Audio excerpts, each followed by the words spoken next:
So hello friends, welcome to my YouTube channel. तो आज हम एक नोटिफिकेशन के बारे में डिस्कशन करने वाले हैं जो कि आईबीपीएस के थ्रू से आया है। इस नोटिफिकेशन का सबको इंतज़ार था, जो कि आरआरबी से रिलेटेड है। और साल में पहली बार आरआरबी का नोटिफिकेशन आता है। लेकिन इस बार क्या हुआ, बैंकिंग जो कैलेंडर में इस बार थोड़ा बदलाव किया गया है, क्योंकि जो आरआरबी का पहले साल के पहले में एग्ज़ाम कंडक्ट करवाया जाता है। लेकिन इस बार जो है आरआरबी का सबसे लास्ट मतलब ईयर के एंड में आरआरबी का नोटिफिकेशन आया है। और जो एसबीआई का नोटिफिकेशन सबसे एंड में आता है हर साल, लेकिन इस बार क्या हुआ, बीच में आ गया। और इस बार मतलब थोड़ा सा कैलेंडर में चेंज हुआ है। तो फिलहाल जो है हमारा आरआरबी का नोटिफिकेशन आउट हो गया है। तो लगभग इसमें जो वैकेंसी बता जा रहा है वो 11,000 प्लस है। और इसमें स्टेट के अकॉर्डिंग वैकेंसी बहुत है, लेकिन ओवरऑल इंडिया की बात करें तो 11,000 प्लस ही वैकेंसी है। ठीक है, तो आज इस वीडियो में हम इस नोटिफिकेशन के बारे में फुल डिस्कशन करने वाले हैं। तो जिस भी कैंडिडेट बैंकिंग का एस्पिरेंट है या फिर जो नोटिफिकेशन को आने के बाद मतलब प्रिपरेशन करना चाहते हैं तो वो देख सकते हैं। और जो भी फॉर्म भरना चाहते हैं, जो कि ऐसे स्टूडेंट जो कि ग्रेजुएशन कंप्लीट कर चुके हैं और वो मतलब एग्ज़ाम के फील्ड में अपना मतलब जो कॉम्पिटिटिव एग्जाम फील्ड में अपना करियर चूज करना चाहते हैं, कोई जॉब सिक्योर जॉब करना चाहते हैं, तो इस नोटिफिकेशन को देख सकते हैं। ताकि नोटिफिकेशन लास्ट तक देखेंगे ताकि आपको सब मतलब फुल डिटेल्स जानने को मिलेगा।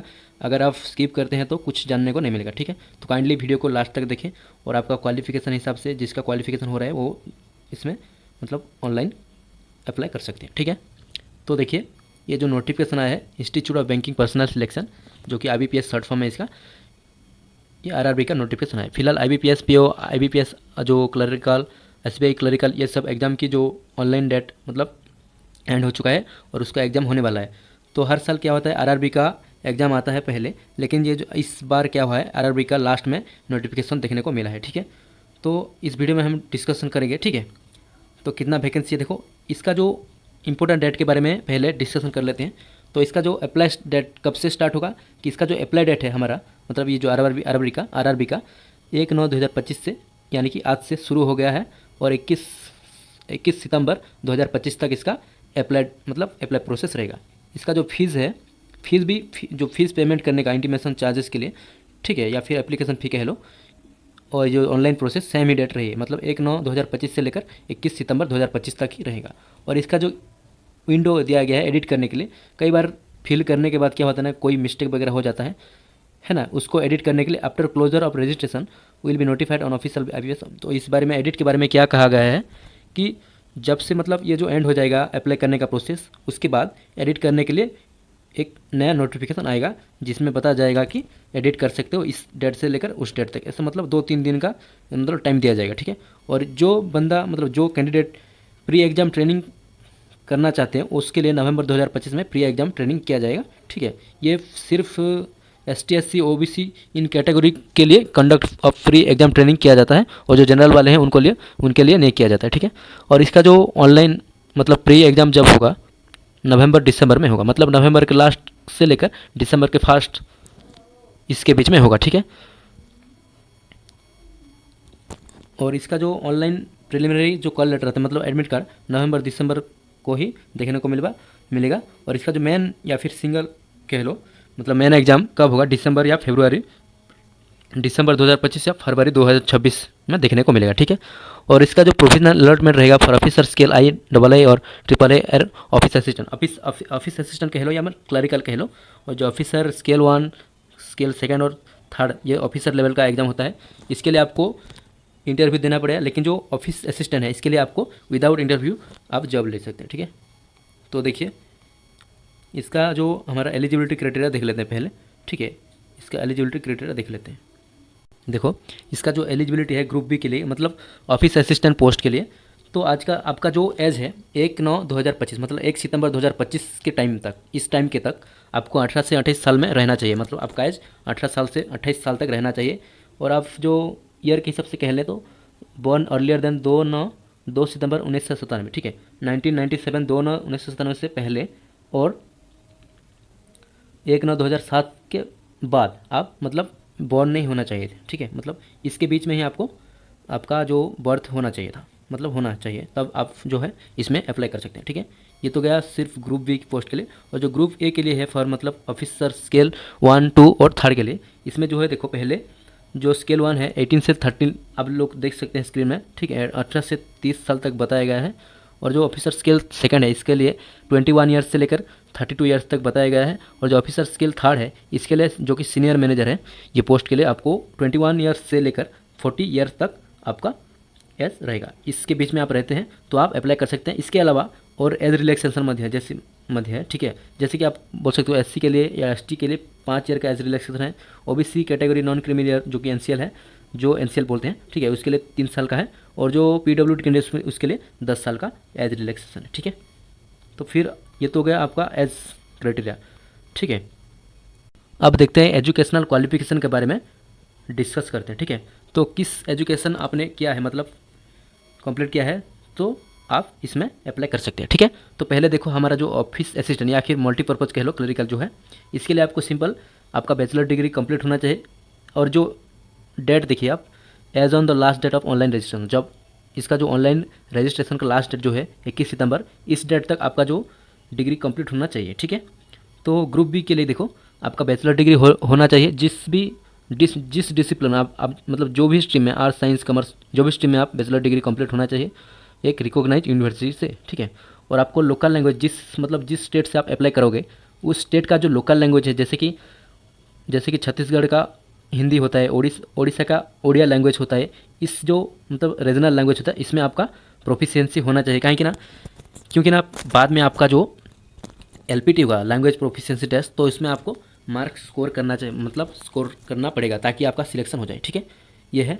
और बी में क्या कहा गया है, डिज़ायरेबल मतलब वर्किंग नॉलेज होना चाहिए कंप्यूटर का। इसमें ऐसा नहीं बताया गया कि आपका एक कंप्यूटर सर्टिफिकेट चाहिए, लेकिन आपका एक कंप्यूटर सर्टिफिकेट होगा तभी आपको मतलब आपका प्लस पॉइंट होगा, ठीक है। तो आपको एक कंप्यूटर सर्टिफिकेट रहना चाहिए आपका, ठीक है। इसमें बताया नहीं गया, फिर भी आपका एक कंप्यूटर सर्टिफिकेट होना चाहिए, ठीक है।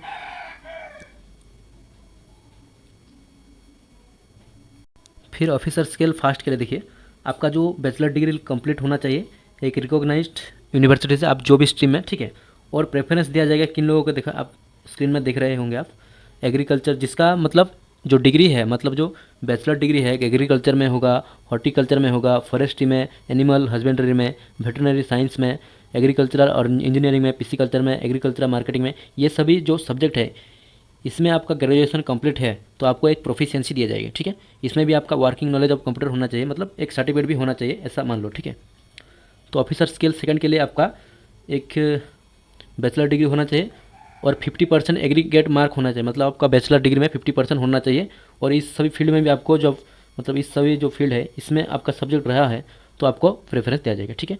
ठीक उसी प्रकार जो हमारा officer skill second specialist of SO जो बोलते हैं हम, उसका जो है इसमें भी बैचलर डिग्री होना चाहिए आपके पास 50% मार्क का। और इसमें आपका सर्टिफिकेट होना चाहिए ASP, PHP, C++, जावा, इस सभी जो प्रोग्रामिंग लैंग्वेज है इसमें आपका मतलब नॉलेज होना चाहिए, इस बारे में बताया गया है।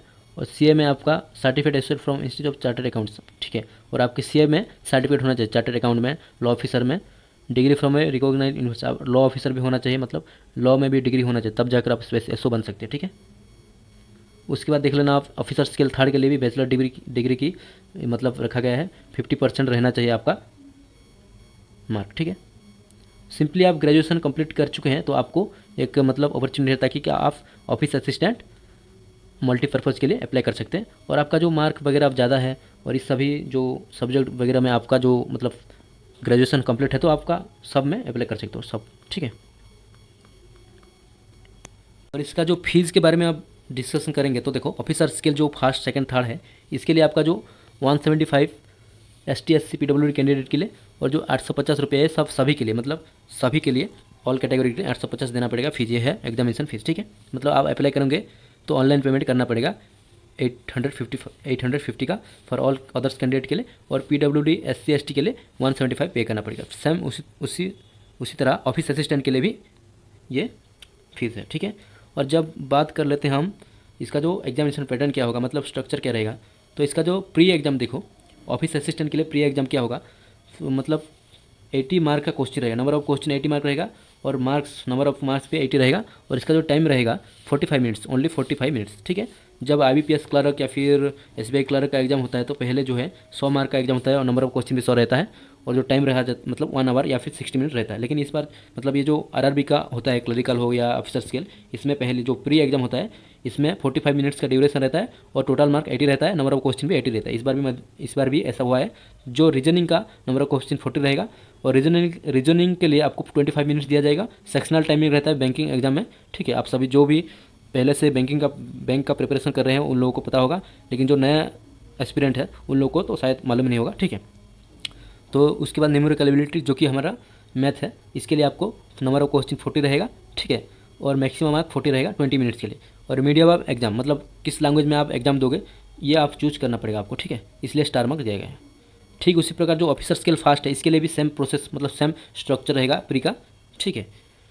उसके बाद मेन एग्जाम, जब प्री एग्जाम क्वालिफाई करते हो आप लोग तो मेन एग्जाम देना पड़ेगा। तो मेन एग्जाम के लिए देखिए क्या स्ट्रक्चर है।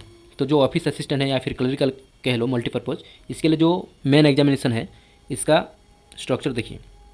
तो पहले तो आपको reasoning, computer knowledge, general awareness और न्यूमेरिकल एबिलिटी ये सब कंपलसरी है, ठीक है।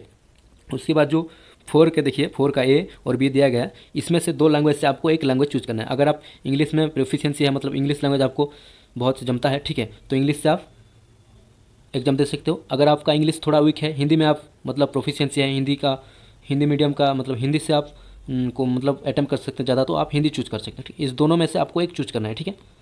तो देखिए रीजनिंग में 40 क्वेश्चन आएगा, ठीक है, मैक्सिमम मार्क 50 रहेगा और इसका जो सेक्शनल टाइमिंग है 30 मिनट्स रहेगा, ठीक। उसी पर कंप्यूटर नॉलेज में नंबर ऑफ क्वेश्चन 40 रहेगा और नंबर ऑफ मार्क्स रहेगा 20, इसके लिए आपको 15 मिनट दिया जाएगा। जनरल अवेयरनेस के लिए 40 क्वेश्चन आएगा, 40 मार्क्स दिया जाएगा और इसके लिए जो टाइमिंग रहेगा 15 मिनट रहेगा, ठीक है। ठीक उसी प्रकार इंग्लिश या हिंदी आप जो भी जिस सब्जेक्ट भी चूज करते हैं आपका नंबर ऑफ क्वेश्चन 40 रहेगा और मैक्सिमम मार्क्स जो 40 रहेगा इसके लिए आपको 30 मिनट दिया जाएगा। ठीक उसी प्रकार न्यूमेरिकल एबिलिटी जो कि हमारा मैथ है, इसके लिए आपको 40 नंबर ऑफ क्वेश्चन 40 मार्क रहेगा और मैक्सिमम मार्क 50 रहेगा, ठीक है। इसके लिए आपको जो ड्यूरेशन है 30 मिनट्स दिया जाएगा। और ओवरऑल टोटल की बात करें तो total of number of question 200 रहेगा, नंबर ऑफ मार्क्स भी 200 रहेगा और इसका जो टाइमिंग रहेगा 2 आवर या फिर कह लो 120 मिनट्स, ठीक है। ये हो गया ऑफिस असिस्टेंट या फिर मल्टीपर्पज़ या फिर क्लरिकल कह लो। और जो ऑफिसर स्केल फास्ट है इसके लिए भी सेम ही है, ठीक है, सेम ही एग्ज़ाम होगा, लेकिन जो एग्ज़ाम का लेवल थोड़ा ऊपर नीचे हो सकता है, ठीक है। और स्क्रीन पर आप देख सकते हो किस स्टेट से आप अप्लाई करोगे तो उस स्टेट में जो वर्जन ऑफ टेस्ट है मतलब जब एग्जामिनेशन दोगे तो किस किस लैंग्वेज को आप चूज कर सकते हो ये दिखाया गया है। आप जब आंध्र प्रदेश से होते हो तो आपका जो मीडियम ऑफ एग्जामिनेशन रहेगा इंग्लिश, हिंदी, तेलुगु, इस तीनों में से आप चूज करना पड़ेगा। ठीक उसी प्रकार उड़ीसा से आप रहोगे तो इंग्लिश, हिंदी, उड़िया इसमें से आपको चूज करना पड़ेगा। ये सभी स्टेट के लिए है, आप देख सकते हैं, ठीक है। ठीक उसके बाद देखिए ऑफिसर स्केल सेकंड के लिए जो कि जनरल बैंकिंग अफसर है इसके लिए भी ये सिंगल लेवल का एग्जाम होगा, ऑब्जेक्टिव टाइप, ठीक है। इस जो ऑफिसर स्केल सेकंड है इसके लिए एक ही एग्जाम होगा, ठीक है, ये बताया गया है, ये देख सकते हो स्क्रीन पर, ठीक है। उसके बाद officer scale second specialist cadre के लिए ये भी इसका स्ट्रक्चर है, आप देख सकते हैं, ठीक है। ऑफिसर स्केल थर्ड के लिए ये है। देखिए इसमें बताया गया है जो ऑफिस असिस्टेंट है इसके लिए आपको इंटरव्यू कोई देना पड़ेगा नहीं। आप प्री एग्जाम क्वालिफाई करोगे, उसके बाद मेंस क्वालिफाई करोगे, उसके बाद LPT दोगे, उसके बाद आपका डॉक्यूमेंट वेरिफिकेशन होगा, उसके बाद आपका जॉब लग जाएगा। लेकिन जो ऑफिसर स्केल है फर्स्ट, सेकंड, थर्ड इसके लिए आपको इंटरव्यू देना पड़ेगा, क्योंकि ये सब ऑफिसर लेवल पोस्ट है, इसीलिए आपको इंटरव्यू देना पड़ेगा, इंटरव्यू देना मस्ट है, ठीक है।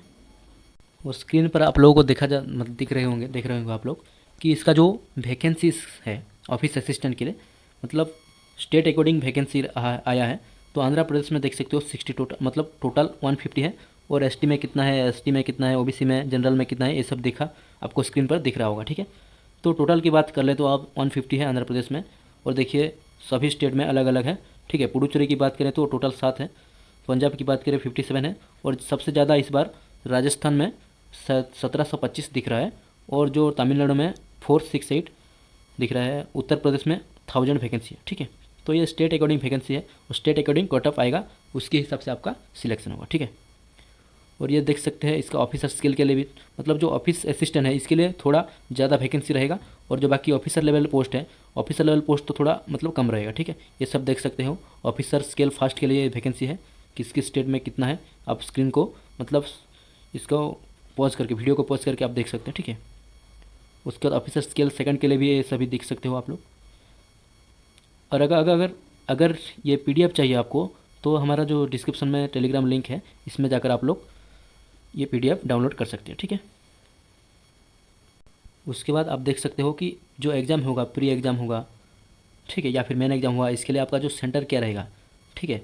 तो आपका सेंटर क्या रहेगा, देखो आप आंध्र प्रदेश से हो तो देखिए अनंतपुर, एलोरा, गुंटूर ये सभी है, काकीनाडा, ये सभी में आपका सेंटर हो सकता है प्री एग्ज़ाम का। उसके बाद मेन एग्ज़ाम में ये सभी शहर में हो सकता है। अगर आप मान लो गुजरात से हो तो देखिए अहमदाबाद, बरदौली ये सभी में प्री एग्ज़ाम होगा और ये सभी सिटी में आपका मेंस एग्ज़ाम होगा, ठीक है। इसी प्रकार सब स्टेट का आप देख सकते हैं, ठीक है, स्क्रीन पर पॉज करके। उड़ीसा का बालेश्वर है, उड़ीसा का मतलब बारीपदा, बरहमपुर ये सब प्री एग्ज़ाम के लिए और मेंस के लिए चारों सिटी है, ठीक है। और जो उड़ीसा के लिए वैकेंसी है ऑफिस असिस्टेंट के लिए, देखो इस बार 309 टोटल है, ठीक है, 309 इस बार टोटल है।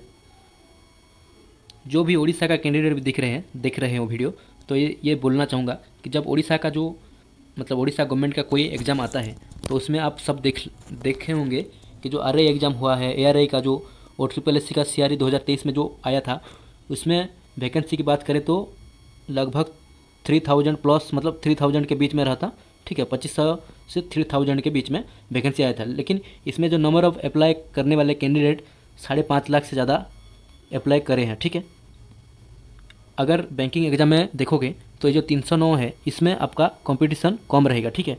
तो आप सभी को ये बोलना चाहूँगा कि जो भी मतलब उड़ीसा से कैंडिडेट देख रहे हैं तो ये इस एग्ज़ाम में आपका मतलब अप्लाई कर दीजिए, क्योंकि जो भी स्टेट गवर्नमेंट का एग्ज़ाम होता है उसमें कंपटीशन ज़्यादा देखने को मिलता है। और जो बैंकिंग रिलेटेड, क्योंकि ना 309 देखो 309 वैकेंसी है तो इसमें कम अप्लाई करेंगे, तो आप भी अप्लाई करेंगे, ठीक है, आप भी अप्लाई करिए, ठीक है। तो इसमें कंपटीशन कम रहता है। इसमें क्या होता है बैंकिंग एग्जाम में आपका स्पीड वेरी करता है, ठीक है, जितना इस और जो बैंकिंग एग्जाम में नंबर ऑफ सिलेबस भी कम रहता है, ठीक है।